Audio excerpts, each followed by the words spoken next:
For a while now, the gold world has been abuzz with a bit of information that gold is about to be reclassified as a Tier 1 high-quality liquid asset under Basel III.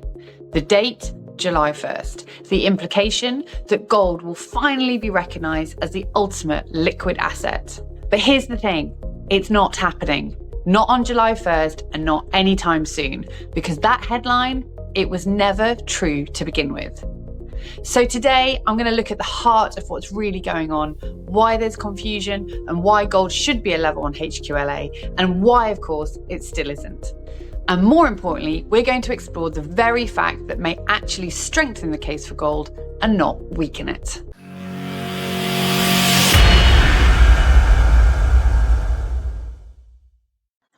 So let's get something straight. Gold has been a Tier 1 asset since Basel I back in 1988. Yet allocated gold held in a bank's own vault is treated like cash, zero risk weighting, just like Tier 1 capital.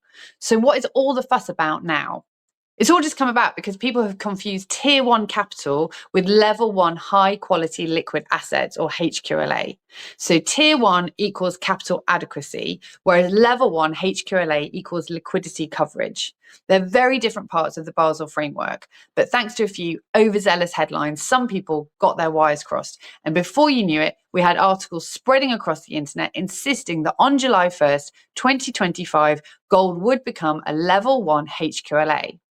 So the LBMA has had to come out and state unequivocally, this is not happening. Not now, not on July 1st, and not according to any schedule known to them. There is no announcement expected because no such change has been agreed. And here is why this gets complicated.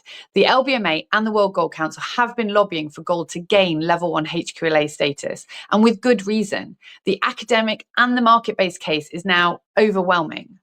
And much of the serious thinking on this topic has come from Professor Dirk Bauer and the LBMA's Edel, Tully and the World Gold Council's David Gornall. And this research shows that gold ticks all of the right boxes for it to be a Level 1 HQLA.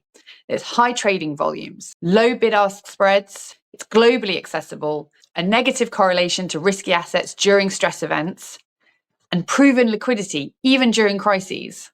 Gold has liquidity metrics comparable to, and in some cases better than, US Treasuries.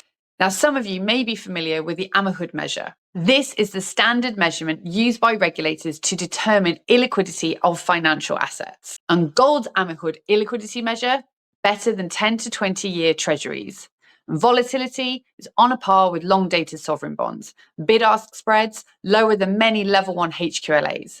And yet, gold remains on the outside looking in.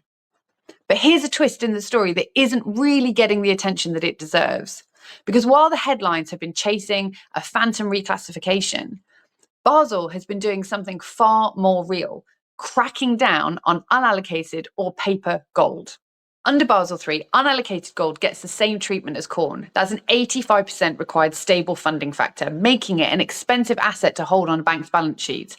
And it also gets a 0% available stable funding factor. So this is essentially telling banks that if you are going to deal in paper gold, you better set aside a whole load of capital. But compare that to allocated gold, i.e. physical metal held in custody and assigned to a specific owner, which retains 0% risk weight and Tier 1 status. The message is clear. The regulators favour real, tangible assets over synthetic claims. It's not a ban on paper gold, but it is a regulatory cold shoulder. Banks are being gently nudged, or maybe not so gently punished, into reducing their reliance on unallocated gold markets. And that means more friction in trading, more costs, and ultimately, perhaps less appetite. And for those of us who advocate for holding physical, allocated, segregated metals, well, that's just music to our ears. It also has broader implications. If Basel III is quietly tightening these screws on paper gold, well, it's a stealth endorsement of physical gold's legitimacy. Because this shift could eventually alter how gold is priced and traded globally and potentially squeeze speculative froth out of the gold derivatives market over time. And it's not just banks feeling this shift, because look at what central banks are doing. In the last few years, they've bought over 1,000 tons of gold annually. And this is a record-breaking spree that shows no sign of stopping. And why? Because they understand what Basel won't say out loud. Gold already functions as a high quality liquid asset. It's universally accepted, it's outside the dollar system, and it offers geopolitical neutrality that no government bond can match. Turkey allows gold in its central bank operations. China and Russia are hoarding it to sidestep dollar exposure. Emerging market central banks are quietly turning to gold to diversify from US treasuries and the politicized nature of fiat reserves. So it's no wonder the sovereign bank crowd doesn't want gold in their official HQLA club. It's already the club that they can't control. And if you want a true indicator of trust, don't just look at the speeches or the headlines, look at behavior. When central banks quietly accumulate gold while telling you that the system is stable, well, you can be sure that they know something that they hope you don't.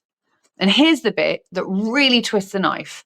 The entire HQLA framework is designed to funnel banks into holding one type of asset: government debt, sovereign paper, gilts, treasuries, bonds.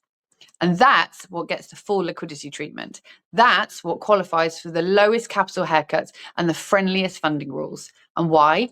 Because if banks are buying government bonds, it props up the sovereign credit system. It keeps the music playing.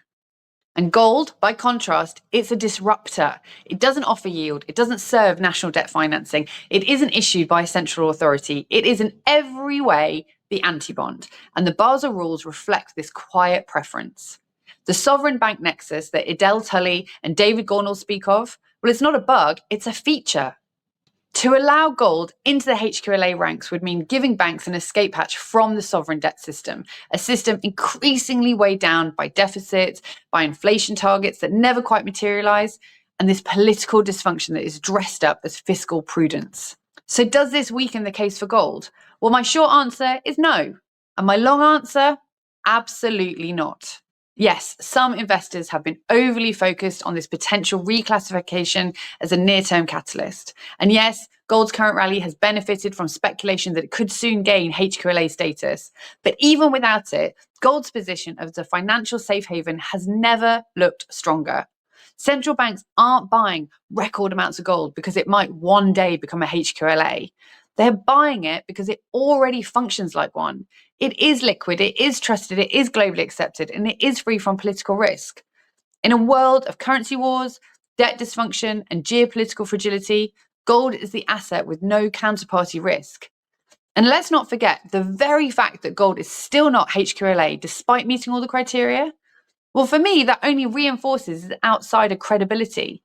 It doesn't need Basel's permission slip to prove its worth. The market, well, it already knows. So in fact, the refusal to classify gold as HQLA has become something of a badge of honor. It's the regulator's way of admitting that gold doesn't play by their rules and therefore can't be fully controlled by them. Now, that may unsettle the bureaucrats, but it should reassure anyone seeking true financial sovereignty. So don't be too disappointed that the July 1st headline was a myth. Gold didn't need a reclassification to hit record highs. It didn't need a Basel blessing to cement its role in central bank reserves. And it doesn't need a tier 1 HQLA label to continue doing what it has done for millennia: preserve wealth, store value, and offer certainty in an increasingly uncertain world.